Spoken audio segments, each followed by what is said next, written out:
তৈরি করব চানা আর ব্রোকেন বাসমতি চাল দুটো একসাথে মিলিয়ে চানা ডালের মিষ্টি। চানার পিঠা এমনিতে খুব ভালো হয়, তো এটা খেতে খুব সুস্বাদু হয়। তো আমি রাতের বেলা চানা আর ডালটাকে ভিজিয়ে রেখে দিলাম। 7-8 ঘন্টা ভেজানোর পরে আমি একটা পেস্ট তৈরি করে নিয়েছি। সেই পেস্টের মধ্যে আমি অল্প একটু নুন মিশিয়ে দিয়েছি, কেন তার মধ্যে চিনি যখন পড়বে সেটার কড়কড়া মিষ্টিটা যেন মুখে না লাগে। আর এটাতে মেশানোর জন্যে আমি এলাচ, লং, কাজু আর আলমন্ড একসাথে গুঁড়ো করে নিচ্ছি। লংটা দিয়েছি এই জন্যে যে ডালের পিঠা খেলে অনেকের অ্যাসিডিটি হয়, ওইটা যাতে না হয়, খেতেও টেস্ট হবে, ভালো লাগবে। আর এলাচ তো দিতেই হয়, না হলে সেই গন্ধ, না হলে সেই স্বাদটা চলে আসবে না। ওই জন্যে গুঁড়োটা তৈরি করে নিয়ে নিয়েছি। তার মধ্যে আমি দিয়ে দেবো কিছু কিশমিশ। কিশমিশগুলোকেও আমি একটা পেস্টের মতো বানিয়ে নিচ্ছি। এই পেস্টটা আমি ওই ডয়ের সাথে মেশাতে পারবো। ডটা তৈরি করার আগে আমি চিনির শিরাটা একদিকে বসিয়ে দিলাম, 2 কাপ জল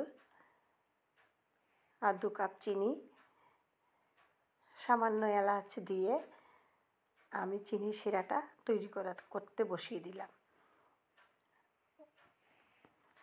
চিনির শিরাটা আগে তৈরি হয়ে যাবে এক সাইডে আমি ডটা তৈরি করতে পারবো। ডটা তৈরি করার জন্যে আমি একটা কড়াই বসিয়ে দিয়েছি, তার মধ্যে অল্প ঘি দিয়ে দিয়েছি। এইবার যে পেস্টটা আমি তৈরি করেছি, এই পেস্টটা এর মধ্যে আমি ঢেলে আমি আস্তে আস্তে কম আঁচে নেড়ে নেড়ে আমি একটা ডো তৈরি করে নেব। তো কাঁচা ভাবটা থাকবে না, খেতেও অনেক ভালো হবে, একটা সফট হবে। ডটা তৈরি হয়ে গেছে।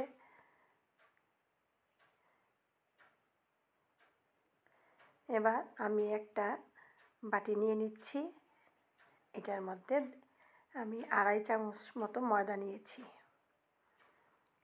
তার মধ্যে আবার আমি 1.5 চামচ মতো ঘি নিয়ে নিচ্ছি, দিয়ে ময়দাটাকে আগে একটু ঘিয়ের সাথে মেখে নেব। ময়দাটা একদম অল্প দিলাম, বেশি ময়দা দিলে আমার পিঠাটা শক্ত হয়ে যাবে। এইভাবে ময়দার মধ্যে আমি ডোটা এনে আমি ভালো করে মেখে নিচ্ছি। তার মধ্যে আমি যেটা গুঁড়ো করে রেখেছিলাম নাটস, এলাচ, ওইগুলো আমি ভালো করে মিশিয়ে নিচ্ছি।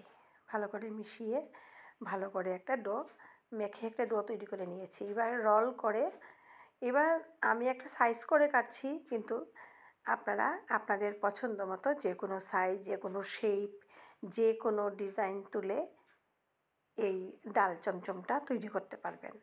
আমি চমচমের শেপ দিয়েছি বলে ডাল চমচম হয়ে যাচ্ছে, আপনারা অন্য শেপ দিলে অন্য নামও দিতে পারেন, কোনো অসুবিধা নেই। আগে একটু ভাগ ভাগ করে নিলাম, খুব একটা ভারীও করব না আর খুব একটা পাতলাও হবে না। একটু এলোমেলো কাটা হলে কোনো অসুবিধা নেই, আপনারা হাত দিয়ে ওইটাকে আবার ঠিক করে দিতে পারবেন, কারণ নরম জিনিস একটু এলোমেলো হতেই পারে। তো আমি কেটে সবগুলো প্লেটে তুলে নিলাম।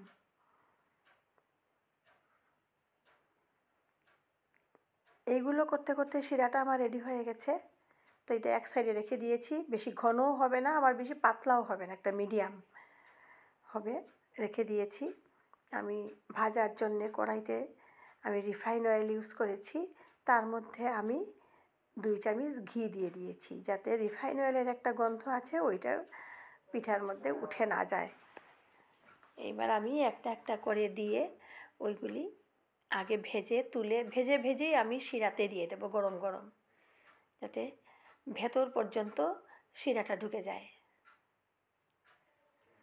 একদম দারুণ হবে। আর শীতের শীতের মরশুমে তো পিঠা তৈরি করে না খেলে মনটা ভরেই না।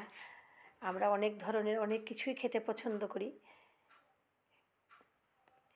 এভাবে ভেজে ভেজে আমি শিরার মধ্যে সবগুলো দিয়ে দিচ্ছি।